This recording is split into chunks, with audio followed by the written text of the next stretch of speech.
Shalom, apa kabar kita semua? Hari ini adalah pesta Pentakosta yang kedua, dan gereja kita memutuskan agar kita beribadah bersama-sama dengan distrik. Oleh karena itu kita memakai ibadah virtual yang disediakan oleh distrik DKI 8. Oleh karena itu kita tetap mengikuti ibadah yang telah disediakan distrik. Walaupun begitu, kita sedikit mau mencoba memaknai apa sih sebenarnya Pentakosta yang kedua itu. Mengapa Pentakosta harus dirayakan dua kali? Sebenarnya Pentakosta ini adalah perayaan yang besar di gereja kita. Ada 5 perayaan yang besar di gereja kita. Yang pertama yaitu kelahiran dari Tuhan Yesus Kristus. Lalu yang kedua yaitu kematian dari Yesus Kristus. Dan yang ketiga adalah kebangkitan dari Yesus Kristus. Keempat adalah kenaikan Yesus Kristus ke surga. Dan yang kelima adalah turunnya Roh Kudus atau yang kita kenal dengan Pentakosta. Dan firman Tuhan yang ingin disampaikan kepada kita pada Pentakosta yang kedua ini tertulis dalam 1 Korintus pasal 2 ayat 1 sampai dengan ayat 5. Demikian firman Tuhan. Demikianlah pula ketika aku datang kepadamu, saudara-saudara, aku tidak datang dengan kata-kata yang indah atau dengan hikmat untuk menyampaikan kesaksian Allah kepada kamu. Sebab aku telah memutuskan untuk tidak mengetahui apa-apa di antara kamu selain Yesus Kristus, yaitu Dia yang disalibkan. Aku juga telah datang kepadamu dalam kelemahan dan dengan sangat takut dan gentar. Baik perkataanku maupun pemberitaanku tidak kusampaikan dengan kata-kata hikmat yang meyakinkan, tetapi dengan keyakinan akan kekuatan roh, supaya iman kamu jangan bergantung pada hikmat manusia, tetapi kepada kekuatan Allah. Saudara, Paulus menghadapi banyak sekali permasalahan ketika dia mau mencoba memberitakan Injil di Korintus. Salah satu permasalahannya adalah mereka sangat gemar dengan filsafat. Mereka sangat gemar dengan logika. Mereka sangat gemar dengan ilmu pengetahuan. Oleh karena itu, mereka menolak Injil karena mungkin penyampaian Paulus kepada mereka kurang mereka sukai. Karena bahasa-bahasa filsuf, bahasa-bahasa hikmat manusia yang mereka terima itu sangat indah mereka dengar.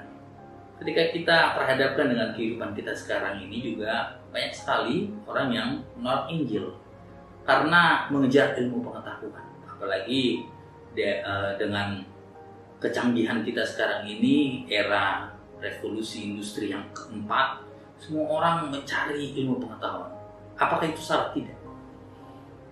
Tetapi ketika kita mencari ilmu pengetahuan dan mengesampingkan firman Tuhan, mengesampingkan Injil, ini adalah sebuah kesalahan.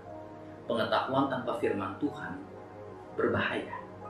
Oleh karena itu kita diingatkan melalui Pentakosta yang kedua ini agar tetap rindu untuk mendengarkan firman Tuhan. Tetap rindu untuk bersekutu dengan Allah melalui firman-Nya. Jangan menolak firman Tuhan. Tetaplah cari firman Tuhan. Firman Tuhanlah yang utama, bekali hidup kita dengan firman Tuhan.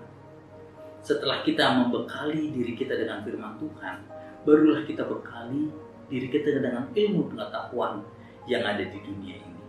Karena ketika ilmu di atas dari iman, ketika ilmu kita di atas dari firman Tuhan, kita akhirnya mempunyai karakter yang tidak sesuai dengan kekristenan. Dan kita memakai ilmu kita mungkin tidak sesuai dengan firman Allah. Oleh karena itu hal yang pertama yang ingin diajak kepada kita semua melalui Pentakosta yang kedua ini adalah tetap rindu akan persekutuan dengan firman Allah. Tetap rindu dengan Injil.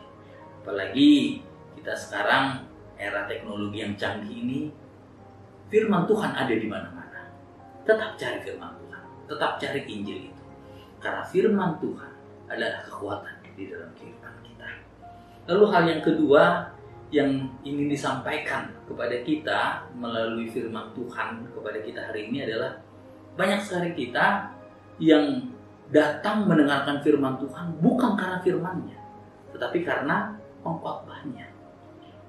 Ada yang berkata mungkin, pendeta A yang berkhotbah kurang enak, atau pendeta Robin yang berkhotbah tidak mengenakan, atau hal-hal yang lain. Kita mencari pengkhotbah yang enak didengar, sehingga bukan firman Tuhan yang kita cari, tetapi pengkhotbahnya yang kita cari. Kita ingin diajak bahwa firman Tuhanlah yang di atas segalanya. Tetaplah dengarkan firman Tuhan siapapun pemberitanya. Baik itu enak didengar ataupun tidak enak didengar, selama itu adalah pemberitaan firman Tuhan dan benar diberitakan firman Tuhan, dengarkanlah itu. Karena itu akan berkuasa di dalam kehidupan kita. Hanya melalui firman Tuhanlah Roh Kudus itu dapat berkuasa di dalam kehidupan kita. Karena tanpa firman Tuhan, tanpa pengenalan kita dengan Kristus, Roh tidak dapat berkuasa di dalam kehidupan kita. Oleh karena itu, siapapun pengkhotbahnya, mungkin kita tidak suka mendengar istilah-istilah dari pengkhotbah itu. Mungkin kita tidak suka karena khotbahnya terlalu panjang atau terlalu pendek. Atau mungkin kita tidak suka karena khotbahnya membosankan. Tetapi tetaplah dengarkan. Karena kita harus percayai bahwa selama itu pemberitaan firman Tuhan itu mempunyai kuasa. Dan kuasa itu dapat merubah kehidupan kita. Roh Kudus bekerja melalui firman Tuhan. Dan ketika Roh Kudus bekerja di dalam kehidupan kita, kekuatan itu akan terjadi. Ketika Roh Kudus bekerja dalam kehidupan kita, penghiburan pasti nyata di dalam kehidupan kita.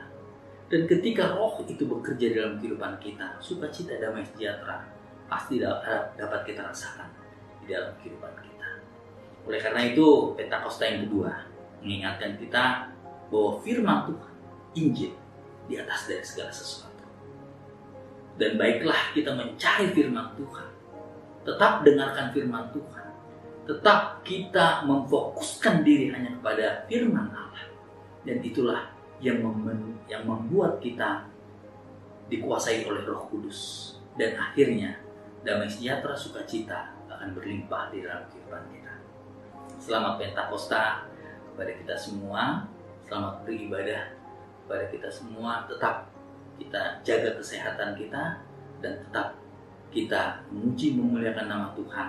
Dan yang terakhir, tetaplah persilahkan Roh Allah, Roh Kudus bekerja di dalam kehidupan kita. Shalom.